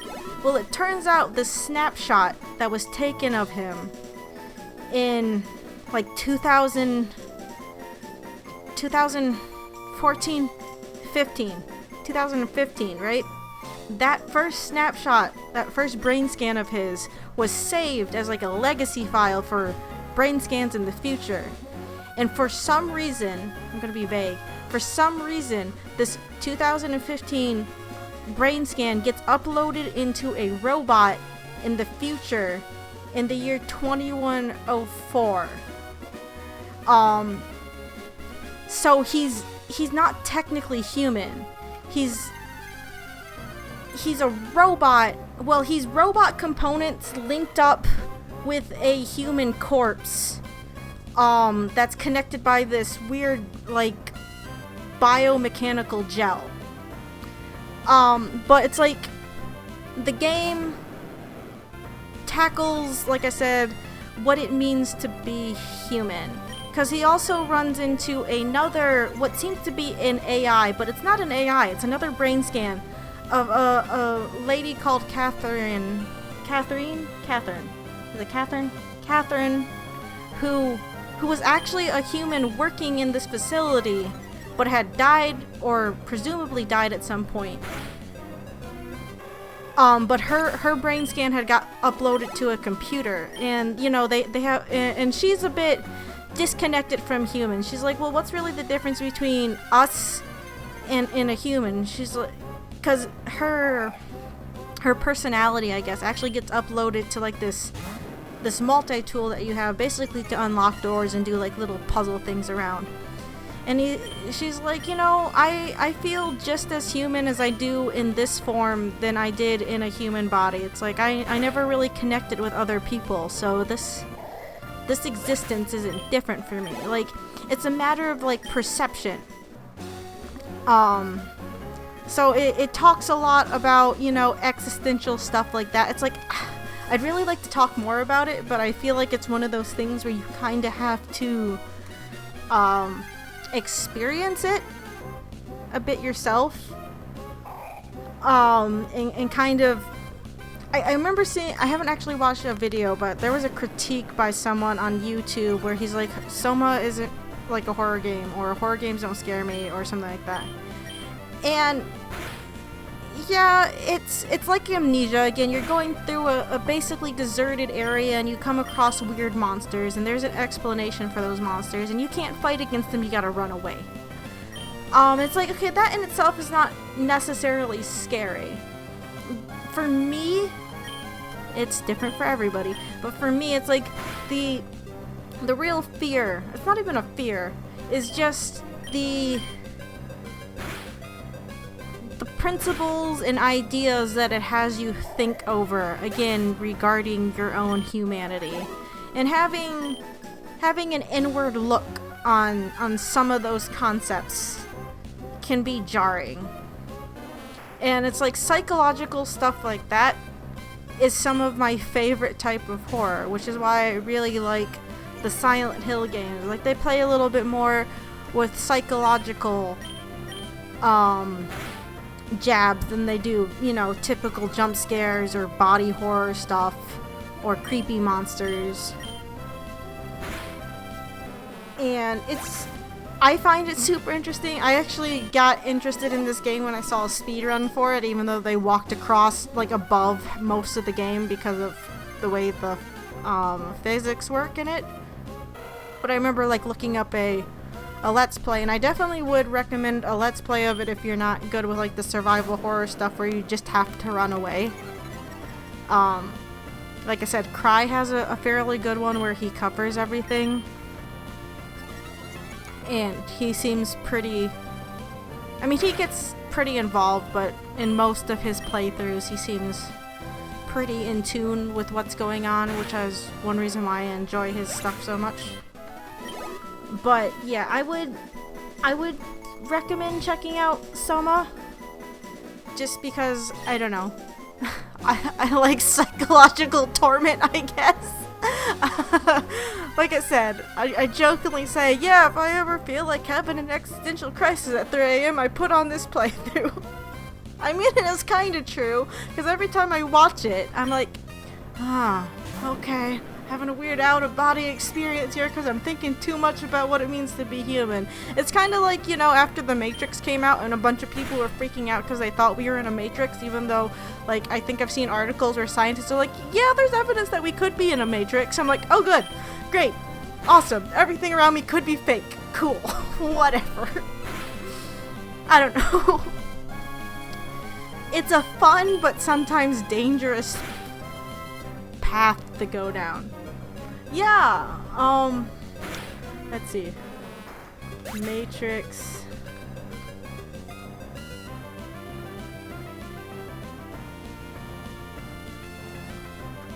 Hold on, I'm trying to...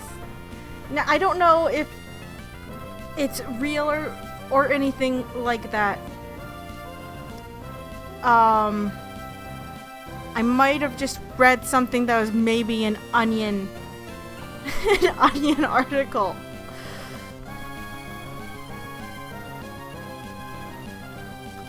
I actually had a weird experience. So when I was down in Texas, I had parked. I swear to God, I had parked. I put the car in park. I was out doing errands in my cousin's truck. I came out and it had moved into the middle of the aisle. And I'm like, what the absolute fuck is this? Right?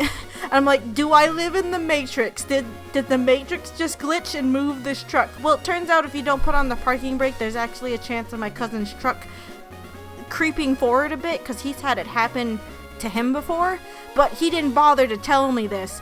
I was so glad there was no one parked in front of me when it happened, but I remember coming out and I was like in a cold sweat. And now this was down in Texas at the end of June, where it was like 92 degrees out. I should not have been in a cold sweat when I was outside looking at my truck being moved, but I was like, what the fuck? I locked that truck. I had the keys with me in my pocket. I was not in there long. How did you move? Nope, turns out I can do that. So yeah, I was like, I joked with him. It's like, well, see, after he's like, yeah, I've had that happen to me. It's like, well, I'm glad you're telling me now, because I thought I was actually living in a Matrix and it glitched and it moved the truck forward, okay? Because I wasn't around to see it happen. I just came out and it had moved. Yeah, there was an article from January of this year on a website called bigthink.com. Now this is just from me doing like a 2-minute search on Google, and it's like 3 superb arguments for why we live in a Matrix and 3 arguments that refute them. So there's been discussions about whether or not we live in a Matrix. I'm going to retract what I said. There's not like evidence, but you know, people are coming up with ideas or arguments, I guess, as to the possibility of it. I don't know. The funny thing, oh no, I'm not gonna say it. Go watch a playthrough of Soma. And once you do, I have Soma actually. What we could do, we could play through Soma together and experience it. I just have to download it on my gaming computer and figure out hooking things up properly. But we could actually, we could do a playthrough of Soma on here and experience it together. there's so many games. Like, I want people to experience them with me because I feel like it'd be fun. Like I said with, with Deadly Premonition. But Deadly Premonition is a super long game because I want to do all the side quests. So that's definitely a game for another day, another time. But Soma. Soma. Soma is definitely an interesting... Hold on, I'm gonna go download it. We can see about doing Soma at some point. I want to believe that we are close to the end of Crash 3. Probably just shot myself in the kneecap saying that. At least finishing it without 100%ing it, because that's not happening anytime soon. Sorry, because I'm not good at Crash. But after we finish up Crash 3, that's what we could do. We could play Soma. And experience the existential crisis and dread that is Soma. Then you guys can watch me freak out on a survival horror game. And even though I've seen a playthrough of Soma, it's been a while since I've watched it, so I don't remember where anything is or what to do. So, you know, we'll be rediscovering it together. Having an existential crisis-y together. No, I'm not going to put myself through 100% in Crash, at least not right now. Maybe sometime in the future, when I think I might have more patience, I'll do it, just not anytime soon. My cousin and I went to a store called Movie Trading Company that has, like, you know, used games and DVDs and stuff at it. And I was, like, looking through it, and every time I saw a Crash game, I'm like, ugh. I don't know if I want to collect the Crash Bandicoot games anymore. They've kind of made me angry. Speaking of Let's Players, though, I'm kind of sad. A Let's Player that I watched for a playthrough of I Have No Mouth and I Must Scream. He had other good things on there, including like a playthrough, I think, of Abe's Odyssey that I like to watch on occasion. I guess he left YouTube, and it's a little bit sad because that meant he deleted his channel, so none of his videos are up anymore. Meaning I can't go and watch that playthrough of I Have No Mouth and I Must Scream. Now, I have that game too, because, again, weird existential dystopian dread is my thing. But like I said, it's just one of my favorite series, I guess, to go watch, and I'm sad that I recently discovered, like I said, he deleted his channel. And it's like, I understand leaving YouTube, but maybe, I don't know. I guess deleting your channel and making it so no one can watch those videos ever again is just a little upsetting. I mean, you're talking to someone who pops up on YouTube for a while and then disappears into the ether for a handful of years. I am so... I shouldn't complain too much about Shira not having enough consistency. I'm terrible when it comes to doing anything consistently. I don't know. But yeah, I think that's what we'll do. After we finish up Crash 3, we will move on to Soma, because that should be fun.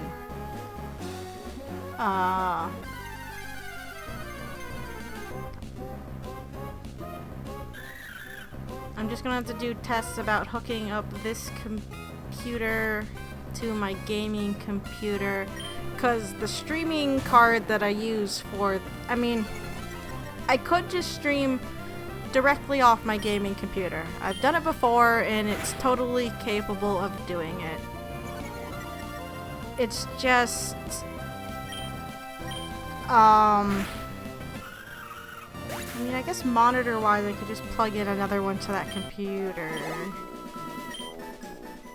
But it's like I put the streaming card in this particular machine to be the streaming machine. So I didn't have any, I guess, slowdown on the gaming machine while streaming. Now I'm just thinking aloud. I don't know. I will see about messing around with that later on. Not tonight, because I got work I gotta do here. We'll get back to here in a bit, once we end the stream. We unfortunately didn't get where I wanted to at all, because we're only halfway to level 25.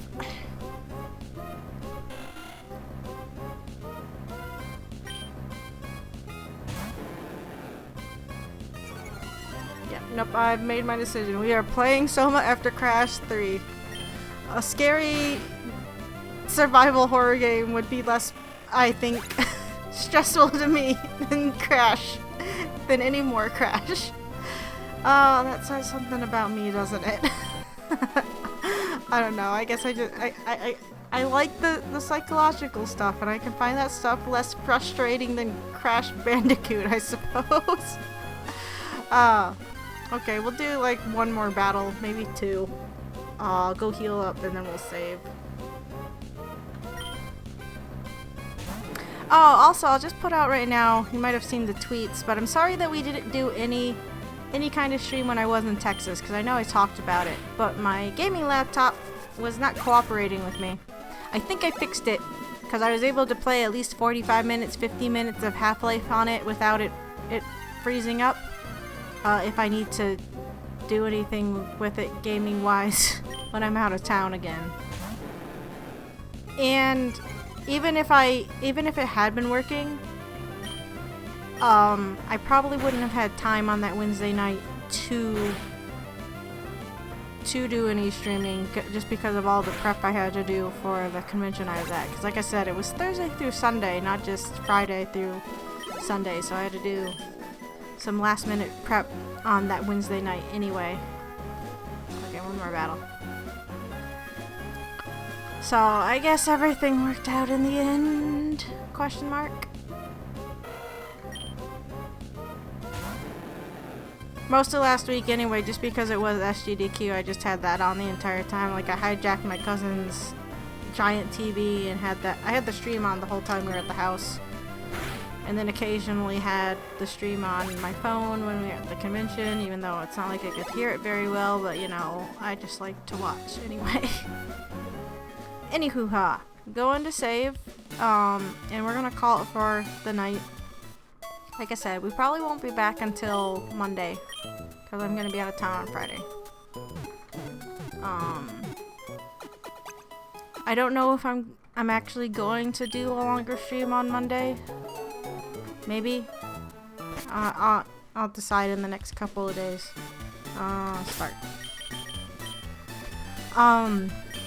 But yeah, that's it for Pokemon tonight. Sorry we didn't get that far, but like I said, most of this is just going to be grinding so we don't get destroyed.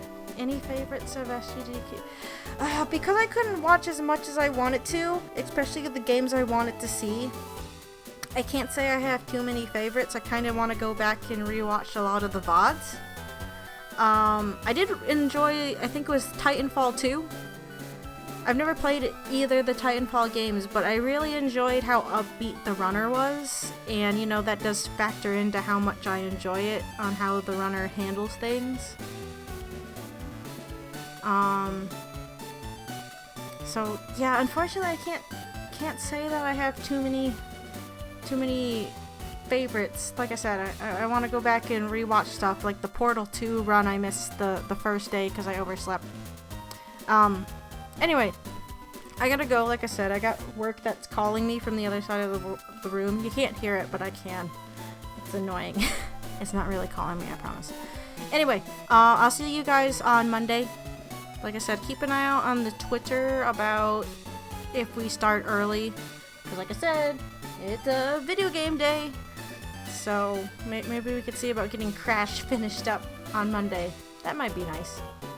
Anyway, you guys have a good night. Have a good weekend. For those of you in the States, have a happy and safe 4th of July. Don't go blowing off any of your fingers with fireworks. It happens. And I'll talk to you guys later. Okie dokie. Bye.